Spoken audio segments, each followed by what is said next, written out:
We are live, everybody. At least I think we are.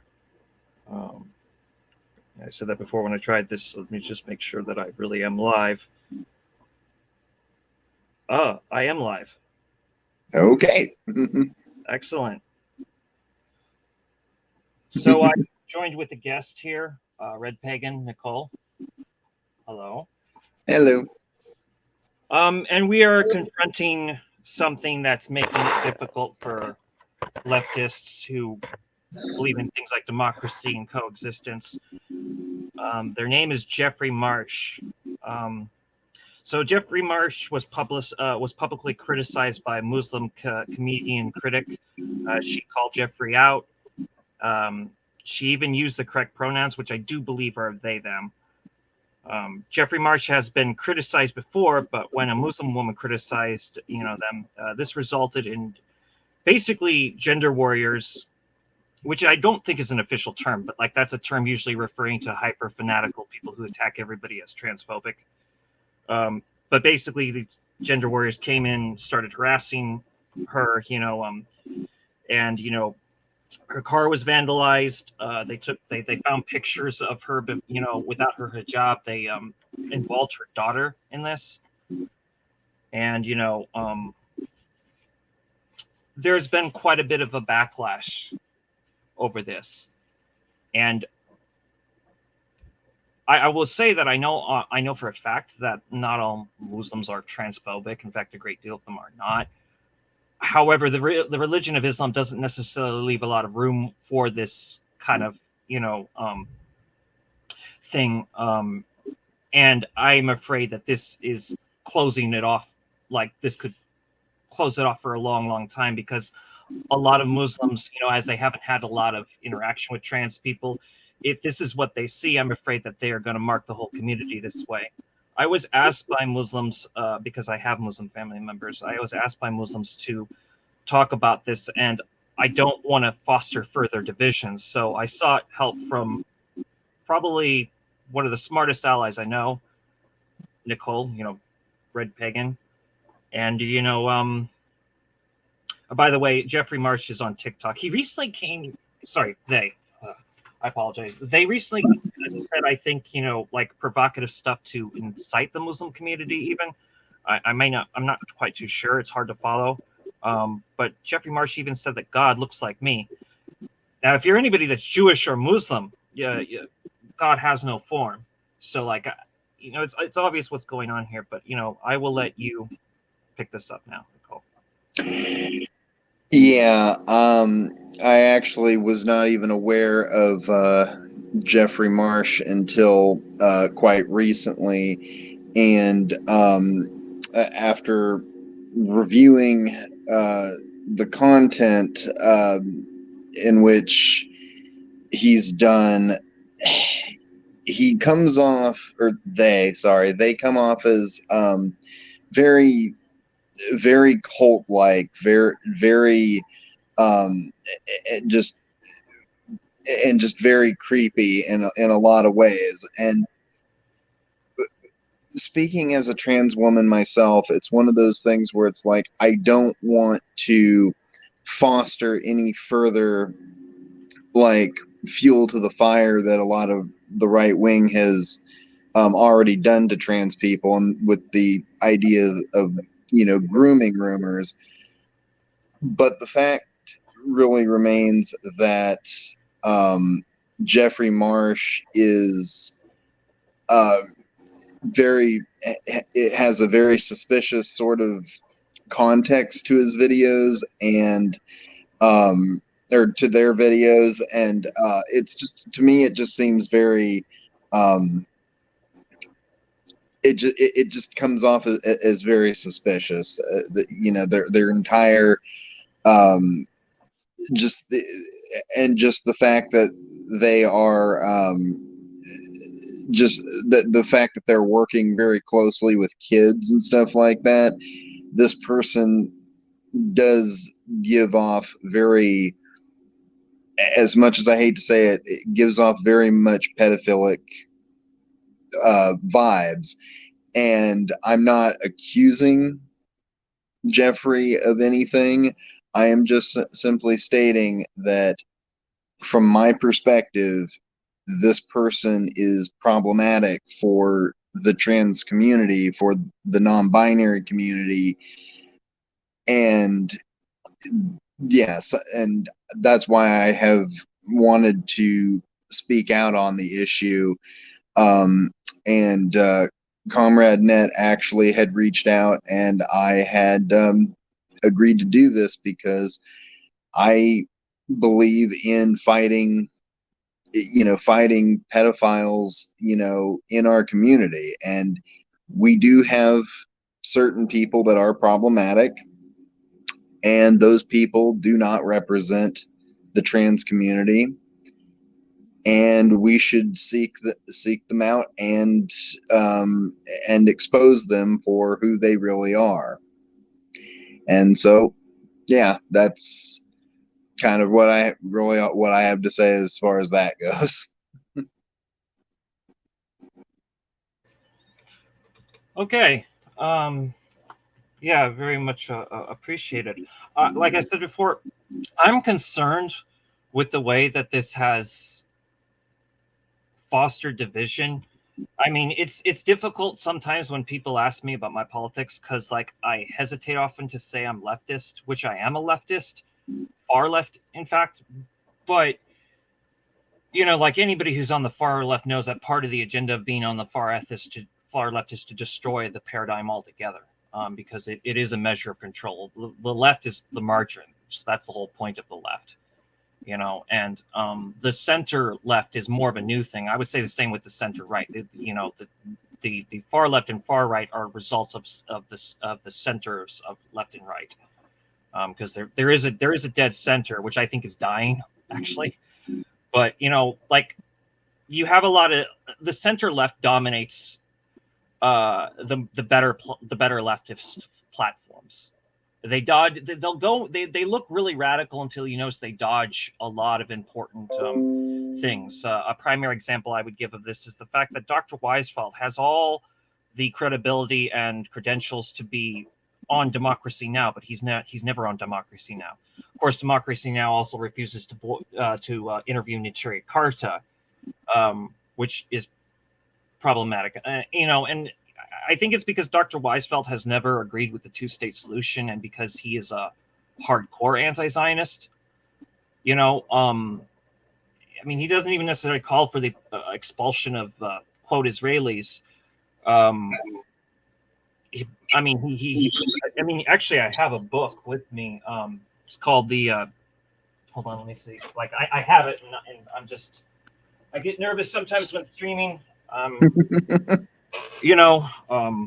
a very odd person. That's been told to me. I think I'm getting better with presentation, but like I get nervous and then I become forgetful of things just out of being nervous. Yeah. Of course, I should know this by now. Like, the Federation of Palestinian and Hebrew Nations. I have this book, and I would like to write a book report on this, but like it would take me a whole year to write a book report on this, because this is a very condensed, well-detailed book on how to deal with the Zionist problem.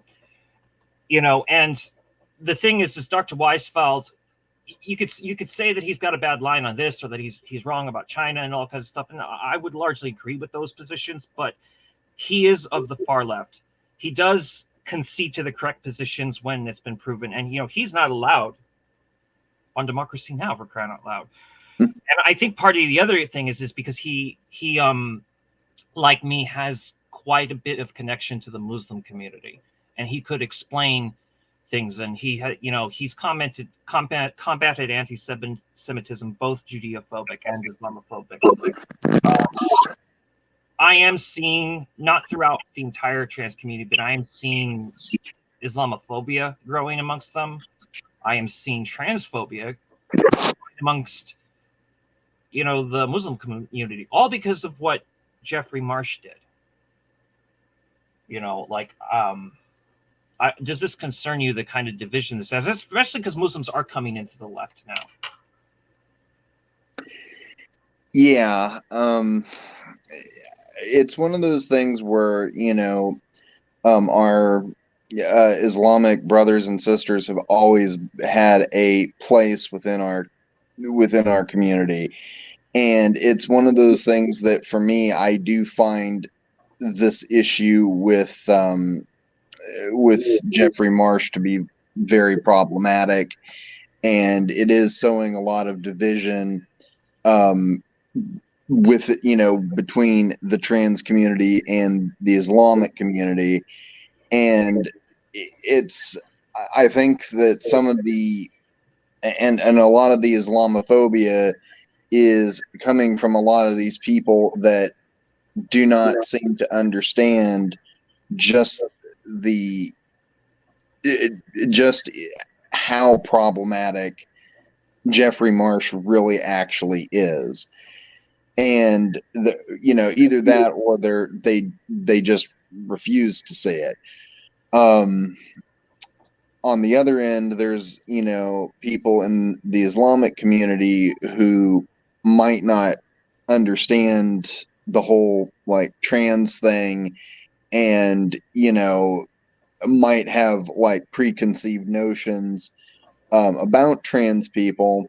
And I can honestly say the same thing for the trans community with their Islamophobia. There's probably a lot of ignorance and a lot of misconceptions about Muslims that they don't understand. So I think at what it comes down to is ignorance and lack of understanding, lack of education, possibly on the two subjects, and just but on the side of the trans community, it is large. They're attacking Muslims, simply thinking that they are transphobic when it is that may or may not be the actual case. The real problem is there is a person that is problematic in our community. They've been called out for it, and and all of a sudden that's become an issue. I'm sorry, but it's just one of those things where we as trans people need to be able to self-criticize our own community and expose and essentially get, not necessarily get rid of, but essentially tell people that these X people do not represent us. It's like their gender identity is valid, but that doesn't take away from the fact that they are problematic people that do not deserve our love, respect, or acceptance, because just because of who they are and what they're doing. So at the end of the so I think that's biggest my biggest issue is I think it is the lack of understanding of the context that is currently being given, and a lack of understanding for each other's communities.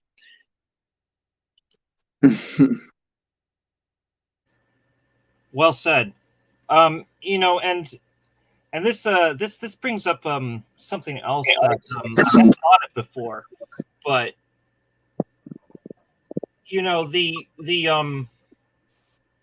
the world.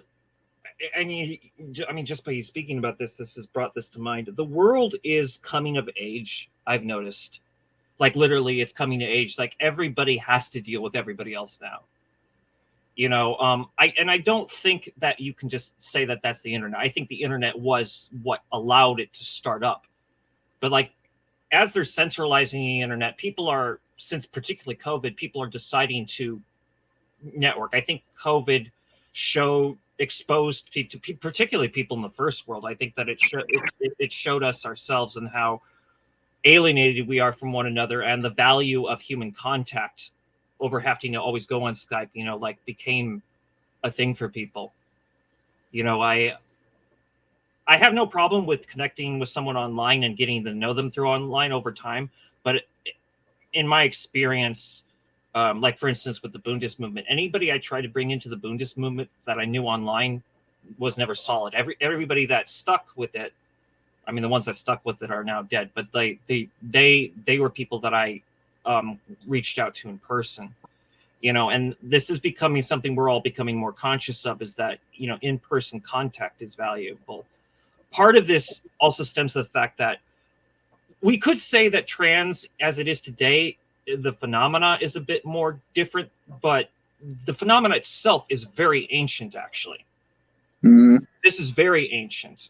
I feel like such an idiot because I actually asked Jason to look this up for me, but there's a place, I believe it's in India, where there has been consistent trans people. Because like when you look throughout antiquity, what we call today trans has come and gone many times, but in some areas of the world, it's been always consistent. One of them is a place in India that I cannot remember. I really can't remember what it's called, and I feel bad about that, because that you can point to that as an example because of how consistent it's always been there. Yeah, there's actually one example of a trans woman from Roman times, and that is Elagabalus, the what I like to refer to as Empress of Rome, because she was very much so a woman that was a person that dressed in women's clothes. She actually was married to a man and preferred to be referred to by the female pronouns and the female titles, and actually had put out a reward for anybody that could essentially give her bottom surgery, which obviously was very much a thought process far removed from its way ahead of its time. But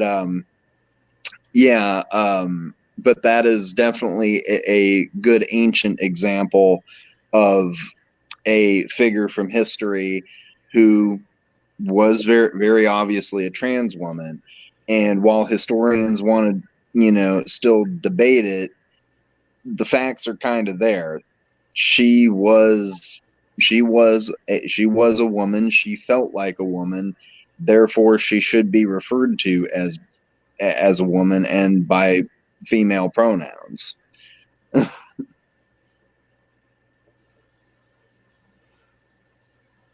Yeah, and then okay, so now this gets into another thing. I toyed with this idea whether I should bring this up, but I should bring this up. One of the things that often will make people uncomfortable is that the separation of gender and sex, sex referring to male and female, gender being like man and woman, and what else.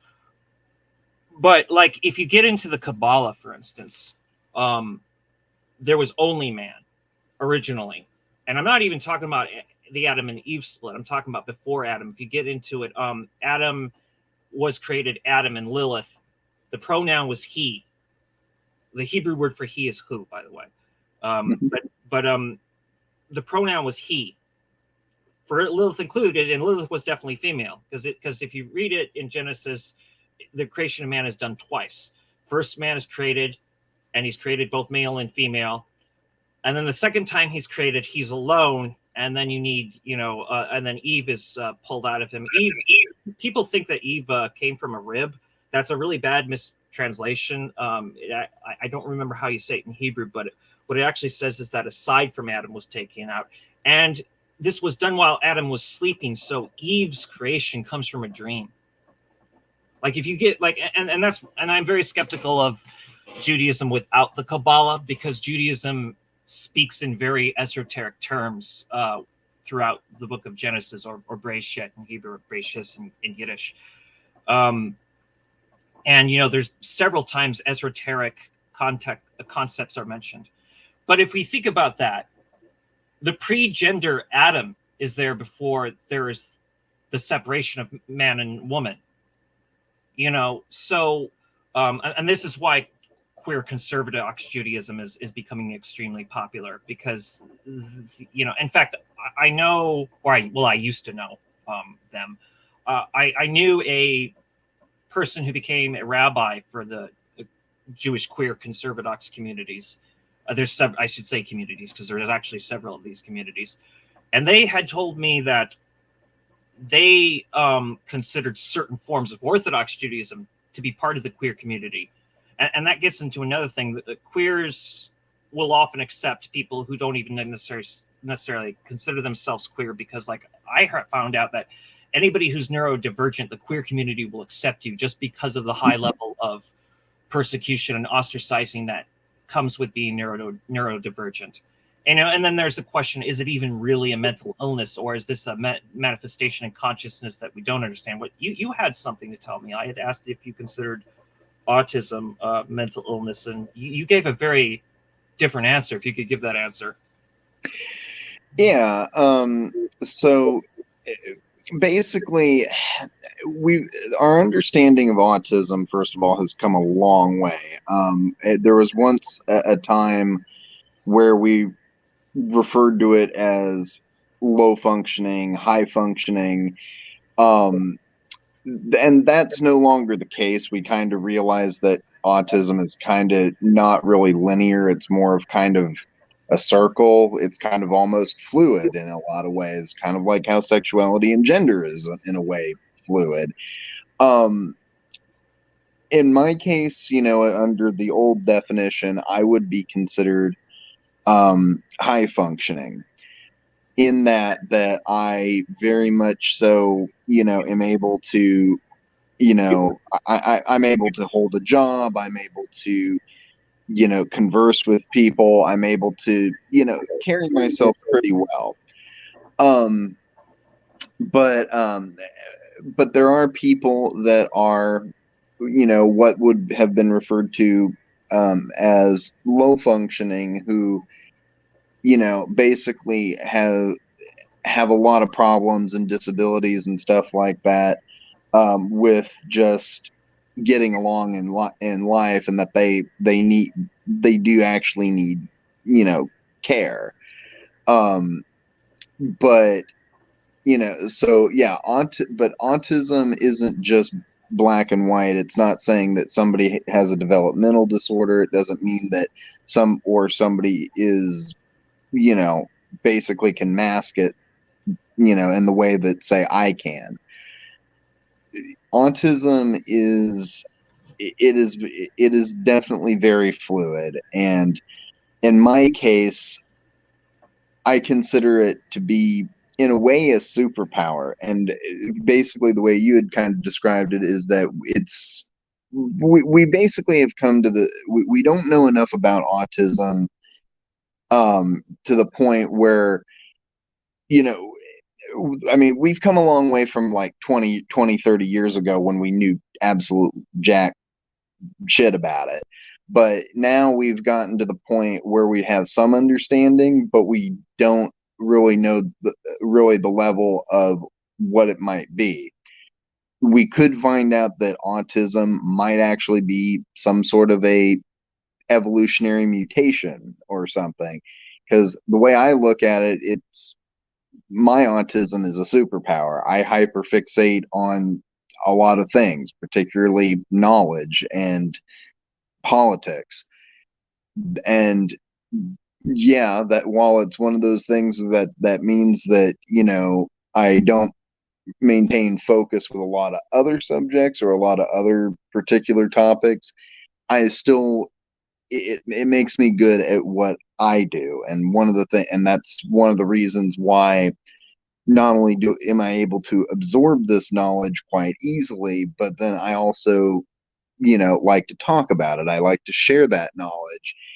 And that's one of the reasons why when I came back to YouTube, I wanted to basically I basically saw myself as a person that wanted to educate people. So in a way, I consider myself a teacher, an educator, and I feel that in a way, my autism actually helps me, not hinders me. And this is kind of the part where I had mentioned just a few minutes ago about how we don't know enough about autism yet to say for certain whether it technically is a disability or it's not. It could very well be for some people it is a disability, but for others it could also be an evolutionary mutation that maybe this is a higher plane of thought. Maybe that, people have a different functionality on how they see the world and or how they process knowledge. And yeah, like I said, we just don't know. There's always ongoing studies about it. But I think that we have at least a better understanding of how, about autism than we did about 20, 30 years ago. But there definitely is there still is ableism out there, and there still is, misconceptions about autism. And a lot of that just comes from the fact that a lot of people don't, they still don't understand what autism is. And basically, I view it as, a very, broad, fluid, sort of a thing. There are people that are more that have that would be categorized as having a disability, but then there are some like me that are are consider it an advantage actually.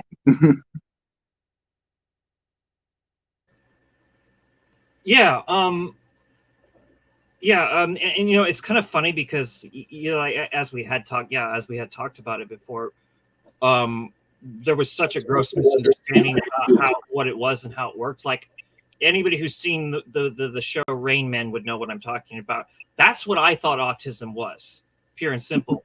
And then my firstborn child turned out to be autistic, and I felt like an idiot because I was like, oh my gosh, this explains everything now. And I mean, anybody who wants to on my channel, you can see I did 2 interviews with Supermom of PSFM. The first one I did just titled Supermom. We talk about having neurodivergent children because she has a neurodivergent child. And I think that one of the things that is you think would actually help the trans and queer community that like there's an I'm not saying that this is what where it's from or what makes it, but there's an obvious a correspondence between neurodivergency and trans and queer.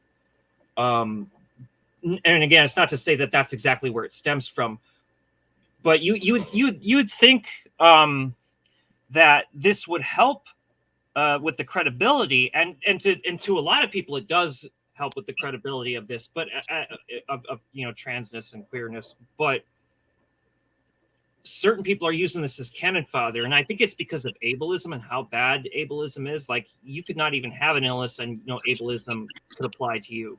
Like the attacks of ableism, because of just, let's be honest, we're living in a very chauvinistic world right now. Hate is more on the rise, not in the decline. And that's why me and Nicole here, we agreed to go basically confront Jeffrey. Jeffrey's making everything worse. If you think that Islamophobia is not real, you're not paying attention. And if you think transphobia isn't the decline, no, I'll tell you what I know in Arizona, especially since COVID, transphobia is on the rise out here. It's on the rise. It's getting worse. Yeah, in fact, I believe that there is currently a bill going through. I mean, there's several bills across different states, but one of them is in Arizona, and it's to essentially ban gender affirming care to basically to trans kids, to people under 18, and they've already done it in they've already done it in a couple of states, and there's many bills on the table to do that in, I believe it's Missouri, Nebraska, Florida, I believe, just banned it. Texas is trying to and probably will succeed in banning it. And then that's just on gender affirming care. Then you've got, of course, states like Tennessee that are that have banned. Essentially, it's a drag ban, but the language states male and female impersonators, which essentially means they're banning trans people. And a similar bill is on the table in Texas that is pretty much mirrors the Tennessee law. And I am thankful that, and I've stated this on Twitter, that there's different levels of privilege that of course there's white privilege, which we talk to in great detail about, especially these days, especially when it comes to issues with racial injustice and everything. But one of the things that we don't talk about is privilege amongst trans people. And when I talk about privilege amongst trans people, one of the things that I mention is, in my particular case, I was born in California, particularly the Bay Area. So I come from a pretty liberal part of the country. And then I moved about 5 years ago to Portland, Oregon, which, is, of course, known for being kind of almost one of the protest capitals, because it was one of the major focal points for a lot of major news outlets during the George Floyd protests and everything. So when you kind of really look at Cascadia and California and just the West Coast in general, it's broadly, the people in a lot of these cities are, pretty progressive, at bare minimum. And you will have definitely some socialists, some anarchists, and leftists in general that exist within these cities. But then you go like outside of those cities, like you go across the mountains into like the town of La Pine, or go over to or you head up the mountains of California towards places like Amador, Placer, those counties up in the foothills. All those places become very conservative. And my family actually lives up in those foothills now. So whenever I go back home, I get, I haven't ever been attacked or haven't had anybody say anything to me, but I feel way more judgment when I go back home, not from my family, but from the community that exists there. But that being said, because of where I was born, raised, and now where I currently live, I come from a slight position of privilege, because I don't face nearly the discrimination that a lot of other trans people do. I will never face the insane amount of discrimination that, say, a trans woman in Florida or Texas would face, or even Arizona. because because I live in a pretty safe area. So, and that's something that I have to constantly acknowledge, and I have to be honest with myself and with others that I talk to. And sometimes I have to, as the old saying goes, check my privilege every once in a while, because I will get into debates with trans people on certain issues and have to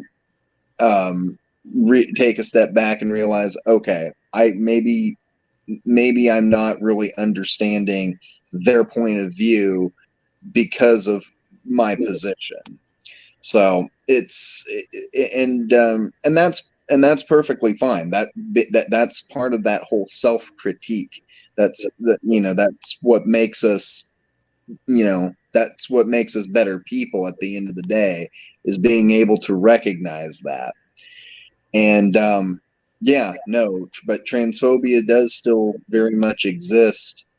It just it's just all you have to do is go outside of major city centers, and you'll easily find it. And and in places like Arizona, like Texas, like Florida, or any place like that, yeah, there's going to be a lot of loud, obnoxious people. But you go within their like city centers and stuff like that, people are fairly fairly progressive, fairly accepting of trans people. But you go out into those rural areas, it's a whole new ball game. Yeah. Yeah. No. It's very visible, the phobia. And it's not that trans people in Arizona are invisible. Trans people in Arizona, like, you have the ones who are going to make it clear, which does not make them, that doesn't make them flamboyant or, too showy. Like, I would say, if you hold that position, that would definitely be transphobia, if that's how you think. But you also have a lot of them who try to hide it. The irony is, I've noticed that out here it's harder. I mean, it would be harder for trans men to hide it, because a lot of them will take the hormones and then they'll develop the facial hair, and then some people will realize that this person is trans or not. And I don't have any right to weigh on which group within the trans community has it worse than the others. In my experience, I and this is just my experience, and I may have my own opinions about this. So, but I would withhold, because as a cisgender man, I really don't have like the sharp angle to make an affirming claim. But what I have seen is that trans men get it very rough. In fact, they're the most atomized of the trans people. And that wouldn't really matter whether they're non-binary or not non-binary. I don't know what the term for someone who's not non-binary is, but like, it wouldn't fucking matter, honestly, because the result is largely the same. I'm not a dude, bro. All right. And I've said before, it's okay to be a dude. It's okay to be a bro. It's just not okay to be a dude, bro. These are just words and common speak. But dude, bro is a reference to somebody who's overly jock-like. I think, someone who's, the alpha male type. Yeah. And so I do have more of a dude attitude. I wouldn't say bro. Like, I say bro and I have bros, but referring to me exactly as a bro wouldn't be accurate unless you're using it in the context of comrades. Right. Referring to me more as a dude would be more accurate, because, like a dude is an average schmo, basically. So my approach has always been with trans men to speak dude to them. They're very, usually they're very receptive to that. And when you look at how other people approach them, like, there's a certain brain deadness that occurs. Like, people don't know how to like in Arizona particularly. and I'm probably, I'm probably talking about Glendale the most. I mean, this is a problem in the city of Phoenix, but the city of Glendale, oh, it's really bad over there. Like you notice people do not approach them in any sincere matter. Like I can understand if the concept confuses you, because like before I fully understood what, I would say I still don't fully understand, but before I had any understanding of the trans community, I was definitely confused. But I didn't come at it from a place of hate. I asked questions, and at a certain point, I stopped asking questions because I was afraid to. Because like I would say in the especially the mid 2010s, gender warriors were dominating that whole conversation. You asked questions, you were transphobic. Come to find out when you talk to like a poor trans people, I hear more not often than not, no, it's good that you're asking questions. But I've noticed that, basically I put two and two together. If trans men are men, then I should speak to them as men. That usually is how to deal with that, but like they're the first to get, trans men I've noticed are the first to get fired in the gas stations, booted out for ridiculous reasons, often for no reason at all. And because it's a right to work state, there's no real way to combat it. That's, yeah, you could go to the labor board, but the labor board it doesn't care. The labor board in Arizona is completely transphobic, still homophobic. I mean, they have to be careful with the homophobic part, but they are still very much homophobic. A good deal of it is very Islamophobic. The labor board in Arizona is not something that is going to help. I'm not trying to create a disparity here, but like, it's just the simple reality of it. A great deal of the homeless lumpen proletariat in Arizona is trans. Among the lumpenized employees, a lot of them, are trans. Like a good deal of the Uber drivers are now trans. Trans people tend to be. I'm not saying all trans people are lumpen proletarians, but I am saying that I'm more of the position that the majority of them are, because of the way that they're locked out. I don't want what Jeffrey Marsh has done to continue to cause division. And I don't want more Jeffrey Marshes to go, like unchecked. And I also don't want among Jewish people and Muslims for, a lack of understanding to continue. I think with Jewish people, we have a higher capacity to get it for the reasons I mentioned. Like you get into the Kabbalah, there's an actual frame of reference we can pull for this, It's not to say that it's impossible in Islam. I just think that the way Islam is denied, there isn't much wiggle room. There are like Muslim trans people, but for them in the trans community, that's a contradiction. And for the Muslims, the majority of them, that's a contradiction. So imagine how somebody who remains Muslim, because that's, religiosity really is a matter of orientation. It's not something you can just wipe away, and if this person is also trans, like I would be also most concerned for them. This thing is that there are trans women and trans women like yourself, for instance, who have repeatedly called out predators, gender warriors, and all these things that really don't help. And a lot of people feel like there's not enough. I can understand that it's fear, but I'll tell you this on since there is a parallel, like a literal parallel you could draw from Judeophobia and transphobia. I remember in the 2000s and even in the 2010s, how difficult it was to call out Zionists and Jewish aristocrats that were ripping off Jewish people and Gentiles alike. And it was always, you're going to hurt the Jewish community by speaking of it. And I always took the opposite position. I was like, no, if we don't call out Zionists, greedy Jewish aristocrats, and the Jewish bourgeoisie, it's not going to help us. It only will make it worse because we're denying that our community could have issues like any other community. Now, today, I am happy to say, at least when it comes to opposing Zionism, we're back in the majority like it was before the Holocaust. We are back in the majority, the Jewish anti-Zionists. We're still having issues with calling out aristocrats, and we don't have a problem calling out the Jewish bourgeoisie. I've noticed that, like the Jewish bourgeoisie pisses off everybody, especially because they're usually the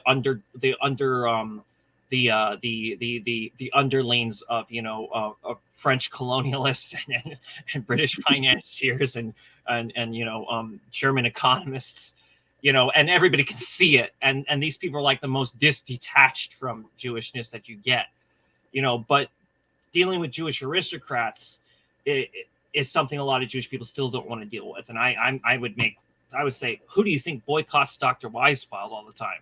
Jewish aristocrats are doing that. But it's something that has to be confronted, and Islam does confront their reactionaries. I give them full credit for that. And I think that that's one of the reasons why it could be very hard to calm down their anger over this, is they've been calling out the reactionaries forever. Even some of the quote jihadist groups have turned over a new leaf in certain areas, like Hamas. I used to really look down on Hamas, but I mean, and I have to give full credit to Dr. Weisfeld for this. He educated me on Hamas, and Hamas improved their line. And a lot of people don't know this, but they improved their positions because of Dr. Weisfeld. And that is actually how respected Dr. Weisfeld is, and yet he remains boycotted. It's very, very not mysterious. It does look like there's an aristocrat collaboration going on here. I mean, Jason Unruh, for instance, wouldn't have to deal with worrying about his platform being under threat if it wasn't for the fact that the aristocrats do control a center-left narrative, which also is suspiciously white. Like I've had my disagreements with Deadman, but like I had to tell Deadman, you know what? Your whole thing about the white hegemony on the left, I see it now. It's absolutely there. It is a completely white-dominated space, and that's another thing I will say. Jeffrey Marsh is white. What Jeffrey Marsh is doing is white. There's nothing post-white about Jeffrey Marsh. Jeffrey Marsh is white. Jeffrey Marsh is whiter than sour cream. Jeffrey Marsh is probably a predator from the way it looks. I mean, like you, I cannot be quite sure, but there's something off about this, and the hyping up of things, like, I don't know how I feel about no contact, but I can understand the necessity for a lot of people to maintain no contact. And if no contact has an argument, Jeffrey Marsh, that this person is going to make that difficult to continue, that argument. And that's what I hope people in the trans community consider, is that Jeffrey Marsh not only is not helping, Jeffrey Marsh is making everything worse right now. And to all my Muslim brothers and sisters, as somebody who has been in consistent contact with the trans community, I can promise you Jeffrey does not represent this community. And if anything else you want to say about this? Yeah, I've basically, one of the things that I kind of feel is that they're kind of like how there is really not only just the Islamic community or the Judeo community, but just any community in general, is that you're going to have, your individuals that are, very sound-minded and understand that, certain people are problematic. Whether that's because of, pedophilia, whether that's because they're just reactionary. And that's something that, I think that all communities have to face at some point. Jeffrey basically represents what I would call the trans aristocracy, or the non-binary aristocracy, whatever you want to refer to that as, which sounds almost like an oxymoron, but let's be real here. There are lumpen trans people, there are bourgeois and aristocratic trans people. Just because a certain group of people, face oppression and, are, a minority doesn't mean that they don't have, that they cannot be part of a bourgeois or aristocratic class. Jeffrey very much gives off the impression of, I don't know how much this person makes, but definitely it's probably more than me. But that being said, it's like this person also very much, as you said, is white, and comes from a very major position of privilege, and they are using that privilege to essentially harm others. In this case, potentially, children and teenagers. And that's the and that's the thing that we, as in the trans community, need to be able to stand up and fight back against, because in a lot of ways, yes, I feel like there isn't enough trans people. For me personally, there is a couple of individuals that I follow, one of which I actually have talked with Net about, is an individual that I follow on YouTube called Mama Max. And Mama Max is basically a YouTuber that makes content in which he exposes pedophiles. He's basically what I would like to call a vigilante Chris Hansen. And while Mama Max isn't a leftist, I don't really know what Mama Max's political views are, and I really honestly don't care. The point is that he calls out these people and exposes them for who they really are. In fact, one of his more recent ones that he did last year was a predator that was actually just over the river, that was living over the river in Vancouver, Washington. Because of Mama Max's documentary that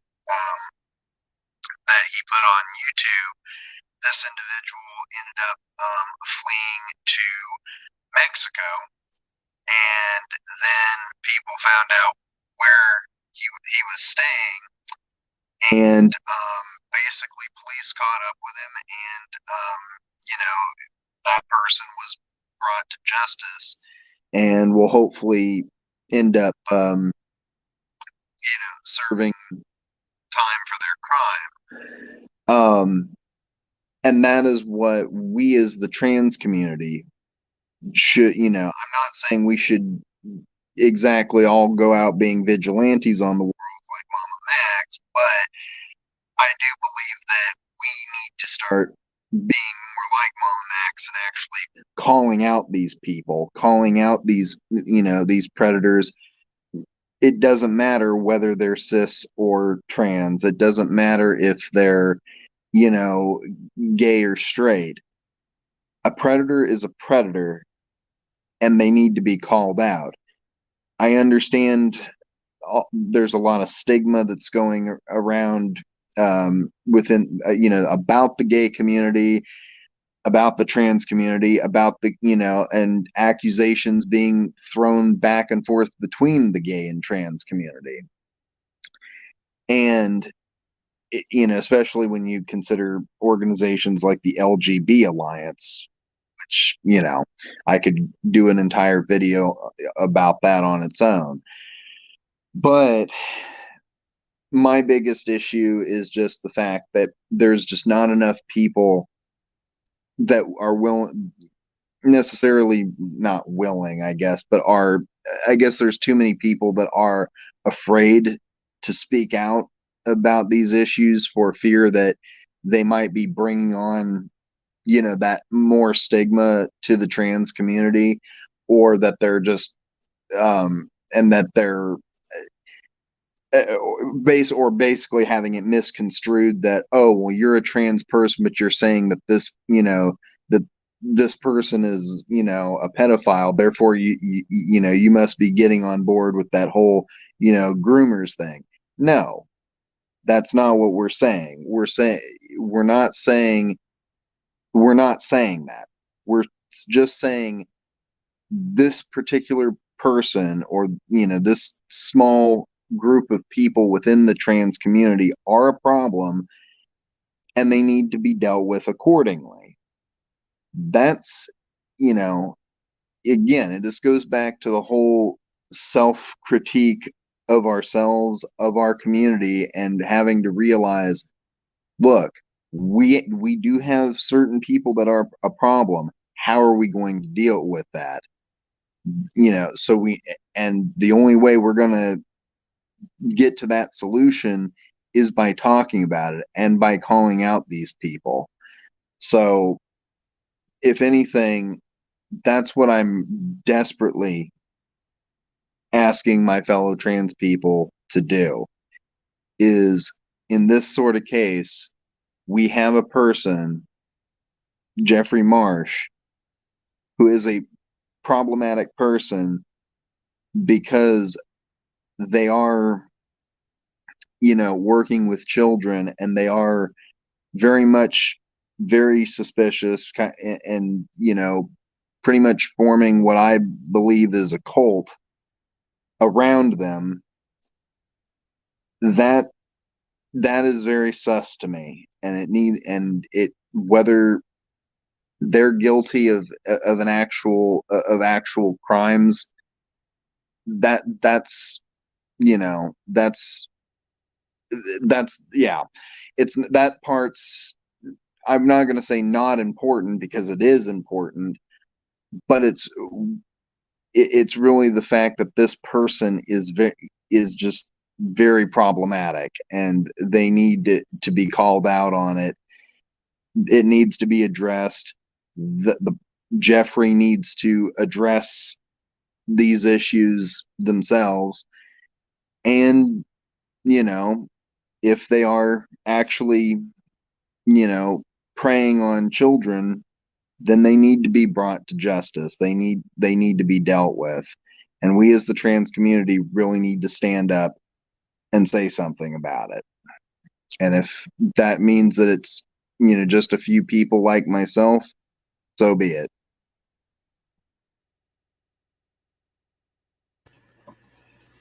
Yes, thank you for weighing in on that the way that you did, and you said something that I agree with completely. A predator is a predator. Predators they are not precise to any one religion or even lack thereof. There are atheist predators. I know that there's a rad-lib notion that there's not. Being a predator is not precise to any sexual orientation, religiosity, ethnicity, class, even. I am proud to say, though, in the lumpen proletariat, we do terrible things to our pedophiles. We destroy them. We mess them up. Pedophiles don't survive prison for a reason. But a predator is a predator regardless. And if Jeffrey, I hope Jeffrey's not watching this, because I definitely don't look forward to being dogpiled by a bunch of gender warriors that they may send this way. But if Jeffrey is watching this, you are obligated to explain yourself. Because there is something very suspect with the way that you've been dealing with your platform. And if you can think you can mess with me or Nicole, you're barking up the wrong tree here. So I don't have much more to say, except that we should combat both transphobia and Islamophobia.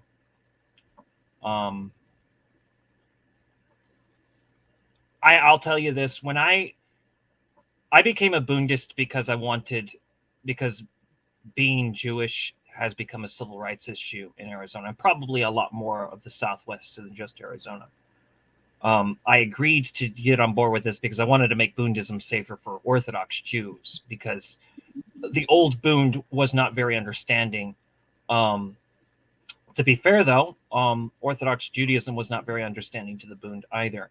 Once you get into physical reality and you realize that socialism applies to the material conditions that you're dealing with, and no other concept other than socialism deals with it, it becomes a frustrating uphill battle to speak to communities who are only used to dealing with Western communists like the CPUSA and the PCUSA and what that all entails.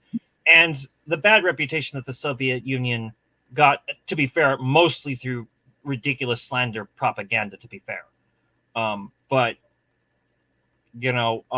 being a Demarchist, we are a continuation, yes, of the non-alignment movement. But the non-alignment movement, we look back and we understand the problem with the non-alignment movement. But the non-alignment movement wouldn't happen if it wasn't for the Western chauvinism that started to emerge in the Soviet blocs, the Western, the Warsaw Pact.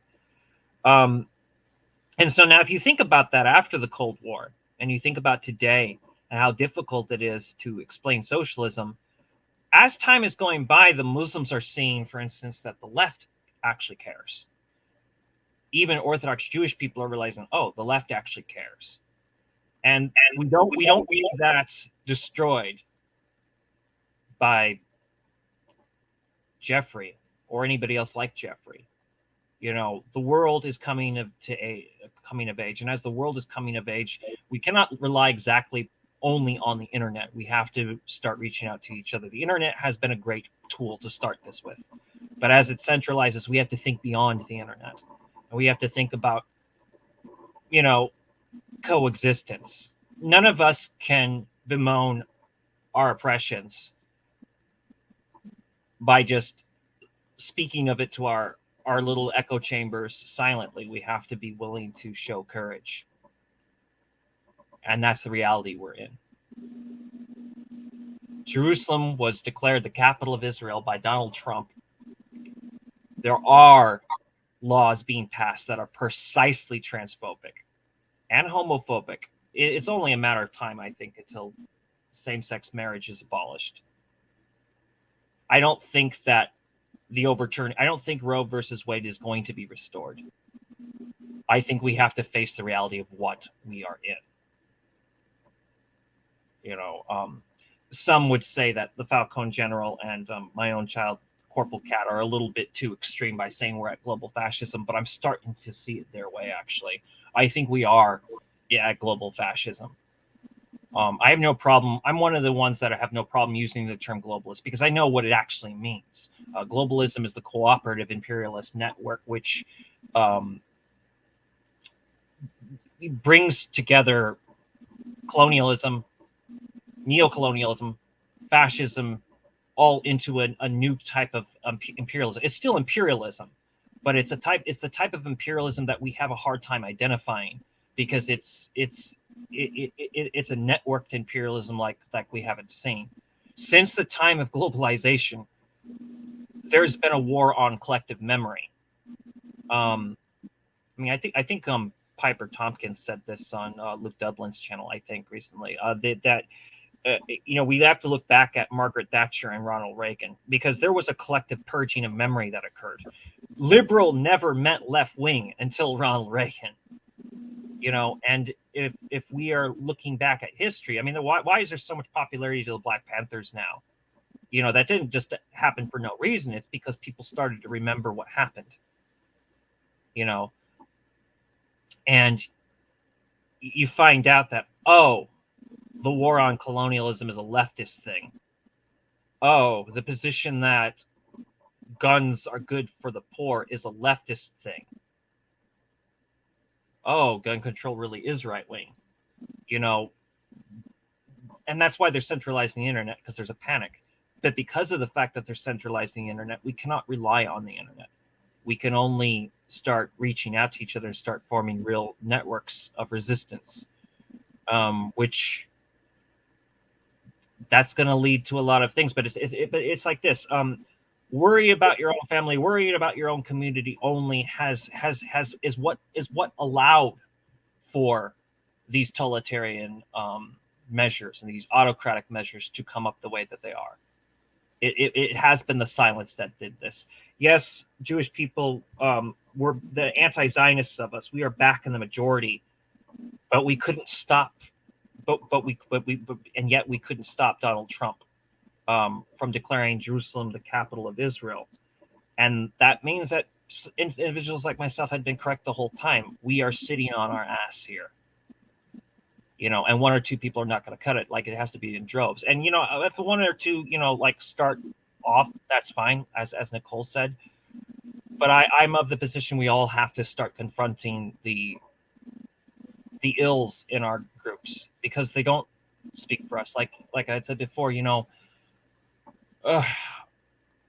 we still have a thing where people don't want to call out Jewish aristocrats, but it is Jewish aristocrats that have boycotted Dr. Weisfeld. It is an aristocrat issue that's done this. We have still a problem with Zionists. We still have a problem with Jewish people who do not believe that any other oppression other than Jewish oppression is relevant, even though that completely negates the Torah itself. But I digress. We need to think about rainbow coalitions like Fred Hampton. We need to think about united fronts. And yes, that does not mean every breed of socialist is valid. I will maintain that, things like Dengism are not valid. In fact, I still owe people a self-criticism for, helping the MRM network conclude that maybe we should, for a while, at least be soft on the Dengis. That is, I own up to that. That was more my doing. There's a lot of shit I get blamed for that's not my fault, but there are certain things that I definitely have to take responsibility for. And the reason why I'm saying this is that you're going to find that in the leftist sphere, it isn't going to be about Marxists or anarchists. It is going to be more about tendencies, whether you like it or not, because if you think about it across the board, socialism has to mean war on capitalism. And in a country like the United States, it has to mean decolonization. So if people want to reach communism, you do have to get to socialism first, because, to this day, black and white are not equal together in South Africa because of the economic issue. And the laws are actually going back into favor of white people. I know you hear about this bullshit white genocide. Nah, it's the reverse. White power is rising again in South Africa. And this time they have neo-colonial friends that look like the oppressed on their side, which is also why I say neocolonialism really is worse than colonialism. Zionism is a form of neocolonialism. That doesn't make it less of an oppression. That makes it more of an oppression, actually. And neocolonialism has different modes. It has the economic mode. It has the cultural mode. And, when you think about all this in scope, we have to call out the problems within our communities, because they don't represent our communities. But people are likely to think they do if we are silent, and silence is condonance. And I would like to salute you, Nicole, for your bravery. And that, as I told you before, like, from what I saw in the MRM network, you were always universally loved. There's a problems that they have to sort out with that I can't help with. Like if I tried to help more with that network, I would just be holding them back. And I really want that network to flourish. Because you have solid people in there, like Jason Unruh, himself, the big man himself. But you have Luke Dublin, you have Kara, that's the Stone Soviet, if anybody knows who I'm talking about. The Falcon General. Dark Snowbia is solid, There's another guy in there now, a Lumpen Celt. I'd like to see that network thrive, because we have to rely on leftist press. But leftist press needs to decolonize itself, I think, because I'll tell you one thing as a Jewish person, it's very isolating to even speak of your own references, because like I speak of the patriarch Abraham. Oh, you're for this male chauvinist patriarchy now. That's the kind of stuff I have to deal with. We are seeing a very interesting parallel between transphobia and Judeophobia. And I think it's because we're the two marginalized groups that actually have some ability to interface. But the more privilege any of us have, the more responsible we are to do stuff. I'm not the most privileged Jewish person. I'm actually on the lower ends of it, but I'm at the top of the lower ends, and I've been conscious of this for a while. Most of the Jewish people who are at the bottom gutter, like myself, are not in my position. I may be in a precarious position, but that is not an excuse not to use whatever means I have to do something about the problems we have, the problems that are done in our name. Not just because of Zionists, but even yes, Jewish aristocrats. Do you have any more closing statements here? No, I think you've pretty much kind of hit a lot of it on the head. I'm just really glad that I could come on here and, be able to, if anything, provide a plea to the trans community, to, and to just the LGBT community in general, that, there are people out here that, that are willing to stand up to, combat pedophilia and, or any sort of problematic individual that's out there. But we need to collectively stand up and push these people, out, and basically make a statement that they do not represent us, because by not doing so, it really does make us look bad, and we already face enough stigma as it is, in today's society.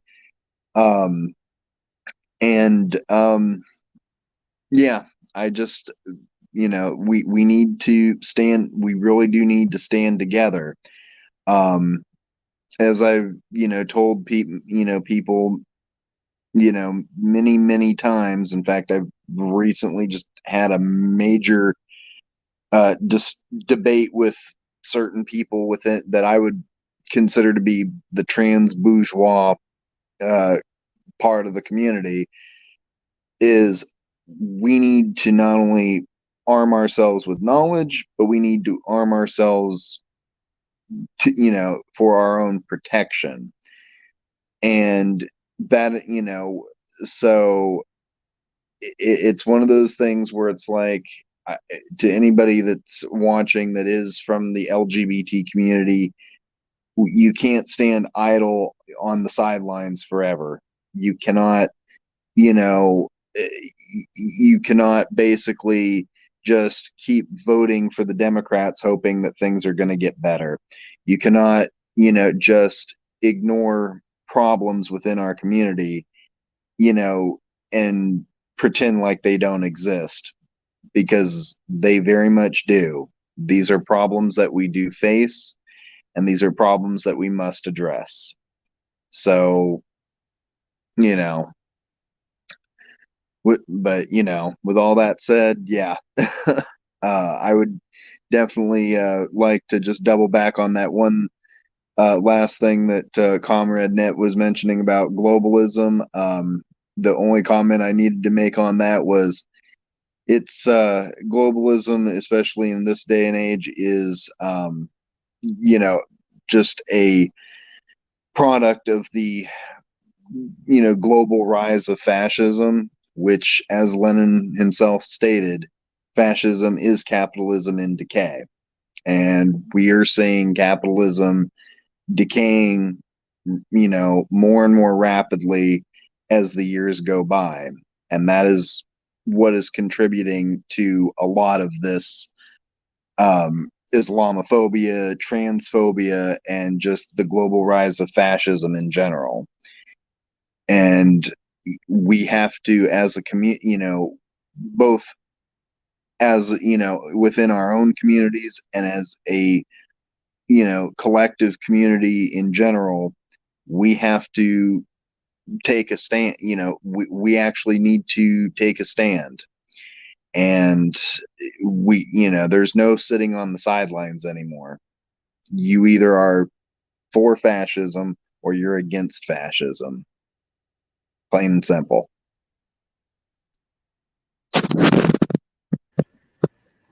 Thank you, everybody who watched. please share this with everybody. This is not my last stream, but I'm very busy with things that are difficult to, and I don't want to say too much because let's just say that I have adversaries that are paying too much attention to me right now. And thank you for being here. Yes, thank you for being here. No problem.